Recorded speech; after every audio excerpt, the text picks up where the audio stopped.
inclined. Is this about math, Frankie? Sort of. That's what I thought. Now, if you use the word sorta, that means it's not, and you want to try to make some sort of a case that it really is.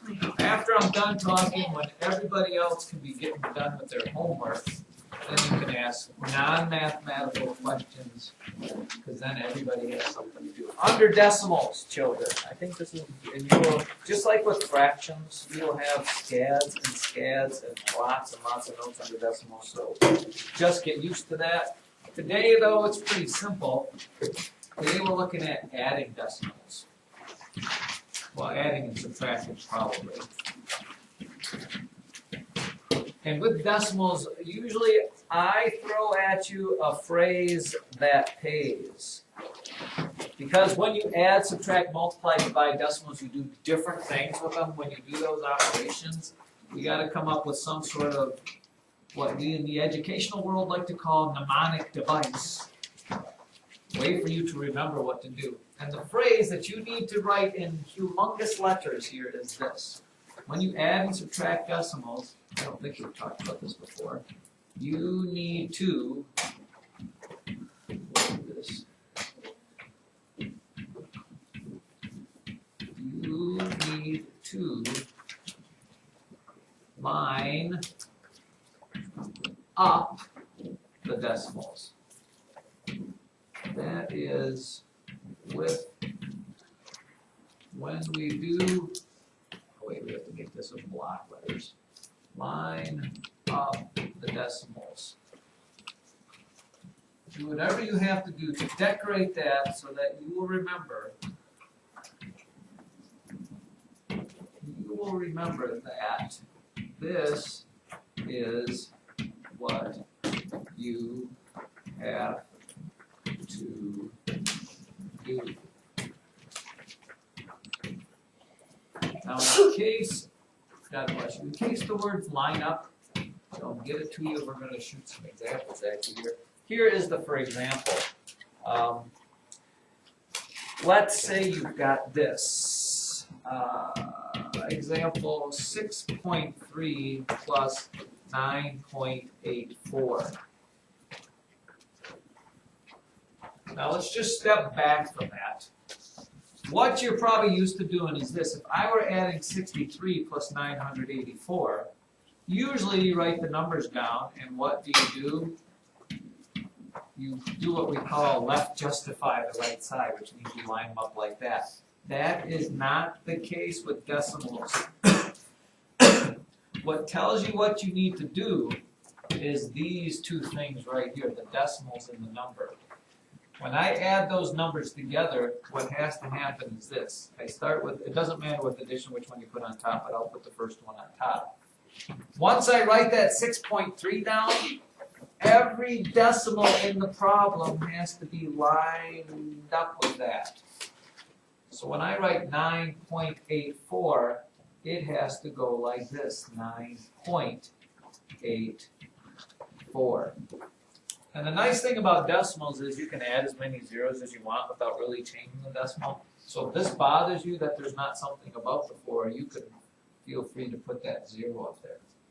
Now guess where your decimal is going to go in your answer? In that same line. And you don't have to draw the dash line there. I just did it for emphasis. So you can see that. And then you just add like normal. 0 plus 4, 8 plus 3 is 11. 6 plus 9 plus 4, whatever it is, 16. So your answer is 16.14. Remember, you need to line up those decimals. I would not say that orange, purple, and fluorescent green really match, in my opinion, but why not? Let's look at another, for example. Let's do a subtraction one.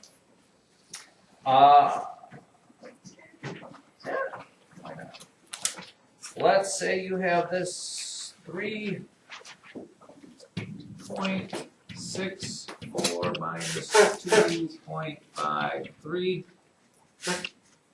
When you write that problem down, here's the deal, 2.64 What's the phrase that pays with adding and subtracting decimals? 3.64. Line them up. Yes, 3.64.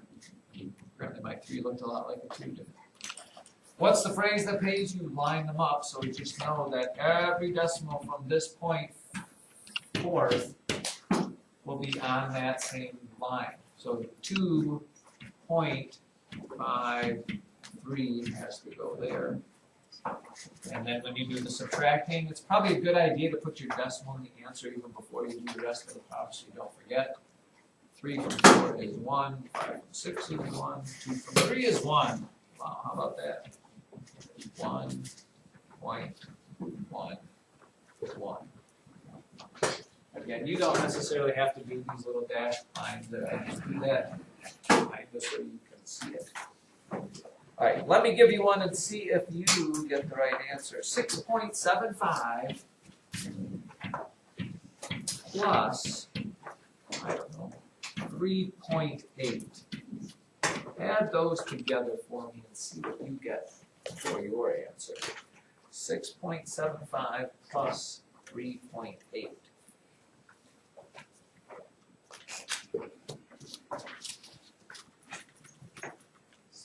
The band today? People Yep. come out for band? Oh, the band.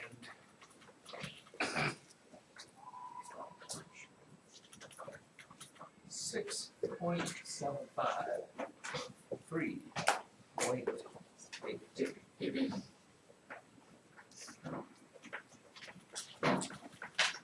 Jacob Bauman, the survey says, what'd you get? 10.55. He says what they smell. Anybody else get 10.55? Well, let's see. So yours should look like this: 6.75, and again, because I put that decimal there, everything decimal is going to end 3.8. Add them together. Just add them together. Again, if you feel like it, feel free to put a 0 there. It doesn't have to be there. Add that together, get 5. 8 plus 7 is 15. Decimal gets in the same line. And 6 plus 3 plus 1 is 10.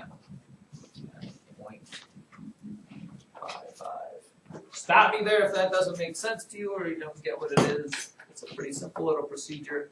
Multiplying is not quite as easy, but it's not so bad either. Mr. What's it say there? Mr. Broke it. Interesting. All right, perfect. Perfect. So for those of you